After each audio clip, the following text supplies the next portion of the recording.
When you work, you notice that situations change and people react differently. Self-love, self-respect, self-control, and the oneness of Allah, the belief in hope and kindness. See what you would do for yourself for others.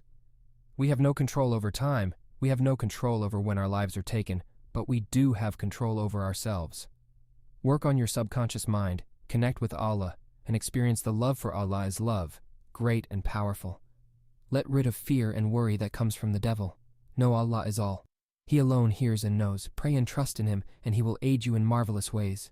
Allah says, and indeed we have created man, and we know whatever thoughts his inner self develops, and we are closer to him than his jugular vein. Do not allow negative thoughts to take root in your head. Weed it out as soon as you discover it. We frequently ponder of what-ifs and bad situations, and we worry for seemingly no cause. That is precisely what Satan wants.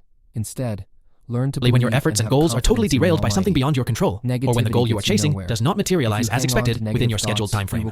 I demand it immediately, Allah says, mentioning those who are mistreated, injured, and oppressed. They ask, when will Allah's assistance arrive? Someone is looking to get married and asks, when am I going to get married? When pursuing a profession, a person may wonder, when will I obtain that job? When will I be given the chance? A couple, waiting to start a family, wondering when their child will arrive. And then there are the kids, asking themselves, when will my kid experience this? As time goes on, you begin to see that we must submit to Allah's will, His overall plan, His fatah, but also His timing.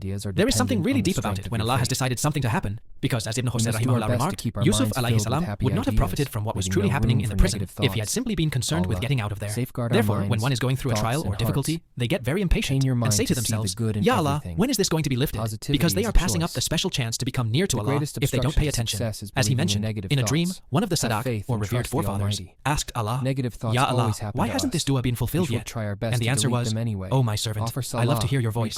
The delay worked in your favor, since you gained far more faith and character over that time than Allah could have expedited for you at that very instant. Naturally, justice is with Allah. For what purpose were humans created? Hurried, hasty, ajuda. We are always in the mood for now. Give up seeing the wait as a rejection. It's often Allah who says not yet, and it's for your own benefit, not Allah who says no. And by the time you understand that the wait would have been in vain if you were not learning from that experience, Allah will not let you ask without giving. It's there. You just need to give yourself over to that period of time and wait. Then return to what now? And he used to often recite this dua. It's not anything that they previously heard from him. Almighty, grant me contentment with the ruling. It has already taken place. I won't sit there and ask myself, why did that happen? Or why did this happen this way? Permit me to be happy with it. Please accept what I have and bless me with what is still to come in the decree that will come, so that I only enjoy things in their proper seasons and do not desire for anything that has already been delayed to be postponed, or for everything that has already been accelerated to be delayed.